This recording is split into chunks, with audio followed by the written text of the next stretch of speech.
Assalamualaikum warahmatullahi wabarakatuh. Selamat siang, salam sejahtera. Perkenalkan, nama saya Elan Putra Permana dari Prodi Sistem Informasi Fakultas Sains dan Teknologi. Pada kesempatan kali ini akan saya persembahkan beberapa jenis tipe data dalam bahasa pemrograman Java. Terdapat setidaknya 5 jenis tipe data dalam Java yang memiliki tujuan dan sifat masing-masing. Oleh karena itu, akan kita dalami setidaknya hal dasar yang perlu diketahui mengenai perbedaan tipe data tersebut. Sebelumnya, untuk software yang saya gunakan adalah Eclipse IDE untuk pemrograman berbasis objek seperti Java. Sebetulnya bisa saja menggunakan software lain seperti Visual Studio Code. Namun untuk kali ini saya menggunakan Eclipse karena Eclipse merupakan software yang saya gunakan untuk menyelesaikan tugas-tugas pemrograman pada mata kuliah semester lalu. Saya akan gunakan Eclipse sebelumnya. Untuk kodenya sendiri, saya akan menggunakan satu kelas yang sama bernama tugas 1. Dan untuk source kodenya akan saya cantumkan bersamaan dengan tautan videonya. Langsung saja untuk soal nomor 1. Buatlah sebuah deklarasi variabel dengan tipe data float yang bernama struktur baris. Tipe data float adalah tipe data primitif dalam pemrograman Java yang berbentuk pecahan desimal. Tipe data ini umum digunakan dalam berbagai kasus. Semisal untuk mengukur pecahan desimal seperti berat badan, jarak, dan sebagainya.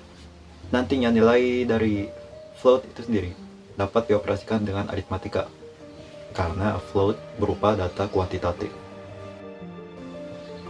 Pada baris ke-6 terlihat tulisan double struktur baris. Itu adalah bentuk deklarasi untuk variabel float yang bernama struktur baris. Lalu pada baris ke-8, kita mendeklarasikan nilai dari struktur baris itu sendiri. Lalu pada baris 10, kita menggunakan system out untuk menampilkan variabel struktur baris.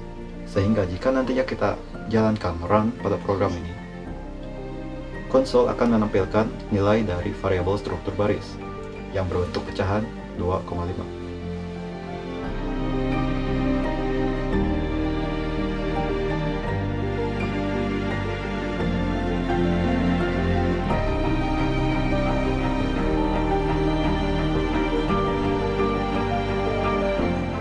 Masih dalam soal yang sama, kita buat saja contoh yang lain.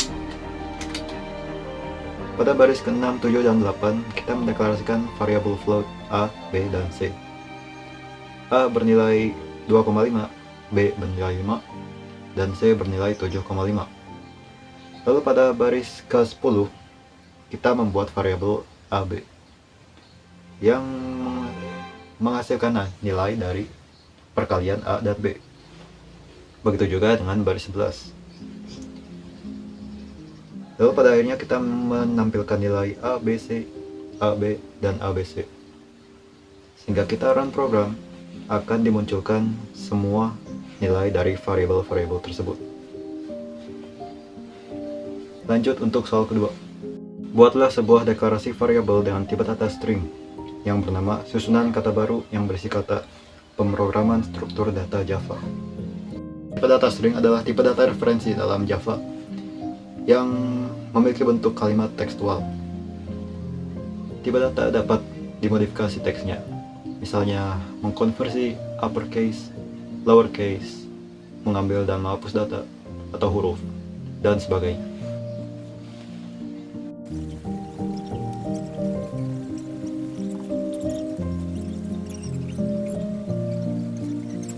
Pada baris ke-6 dilakukan sebuah deklarasi variabel string yang memiliki variabel susunan kata baru. Pada baris ke-8, kita mendefinisikan nilai tersebut, yakni berupa kutipan teks bernama pemrograman struktur data Java.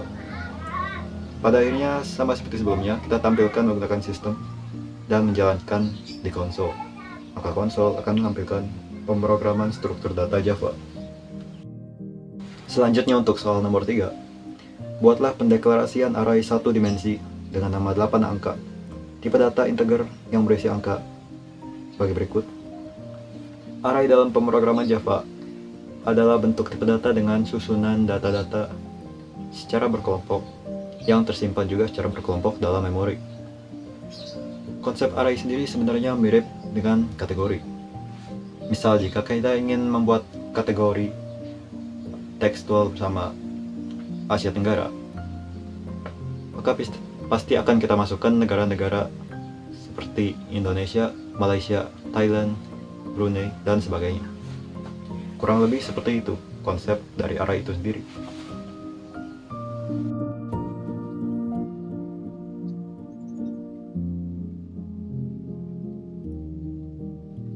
Pada baris ke-6, dilakukan pendeklarasian array bertipe data integer dengan variabel 8 angka. Setelah ditentukan nama variabel, harus ditambahkan tanda kurung. Lalu baru dimasukkan value-value-nya.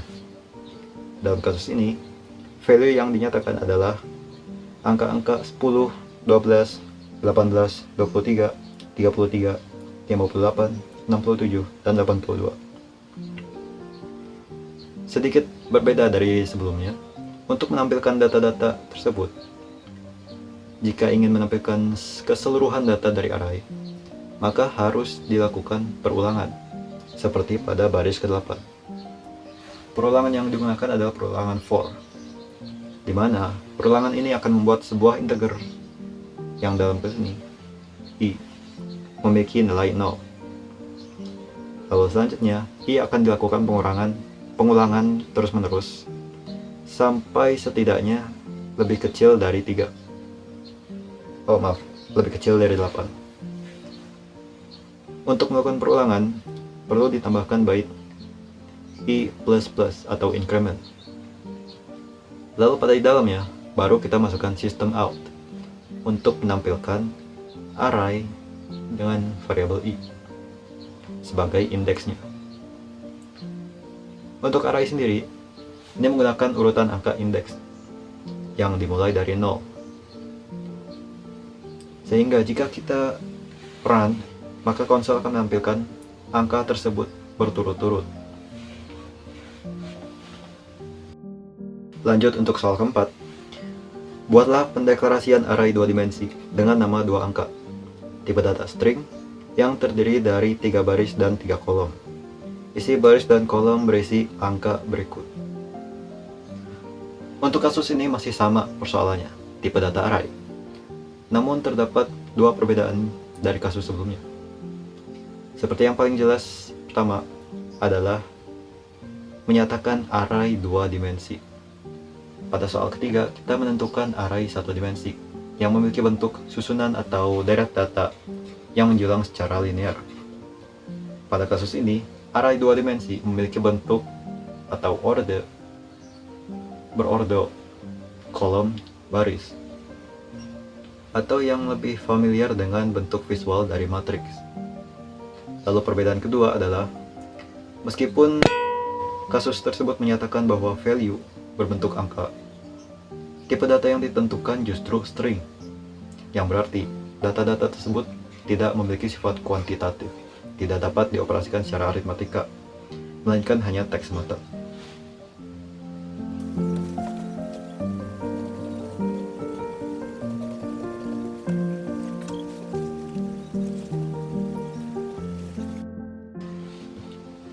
Sama seperti sebelumnya, pada baris ke-6 kita mendeklarasikan array 2 angka dengan 2 pasang kurung kerawal juga. Array ini memiliki tipe data string dengan data-data sebagai berikut. Masing-masing 3 angka memiliki baris yang terpisah. Oleh karena itu, mereka masuk ke dalam kurawal yang terpisah juga. Perbedaan kedua adalah cara menampilkannya juga. Sebenarnya masih menggunakan cara perulangan, namun kali ini lebih spesifik, yakni perulangan bersarang. Perulangan bersarang secara sederhana adalah perulangan di dalam perulangan lain. Karena jika ingin menampilkan keseluruhan matriks, maka kita harus menampilkan baris dan kolom juga sesuai urutan. Oleh karena itu, kita membuat perulangan untuk integer i untuk sebuah baris pada baris ke-8. Lalu di dalamnya kita buat lagi perulangan j untuk menentukan urutan kolom. Lalu setelahnya kita tampilkan. Dan jika di running, konsol juga akan menampilkan 3 baris angka-angka sesuai baris tersebut. Baiklah, untuk soal terakhir, buatlah deklarasi linked list dengan nama urutan list angka yang memiliki list 15, 28, 33, 47, dan 59. Linked list dalam pemrograman Java memiliki konsep yang mirip dengan array, yakni menyusun data secara linear. Namun perbedaannya terdapat pada struktur daftar data. Struktur data dalam linked list lebih dinamis dan terstruktur, memungkinkan modifikasi data menjadi lebih mudah, efisien, dan meminimalisir terjadinya interupsi data-data lain, seperti yang ada dalam array.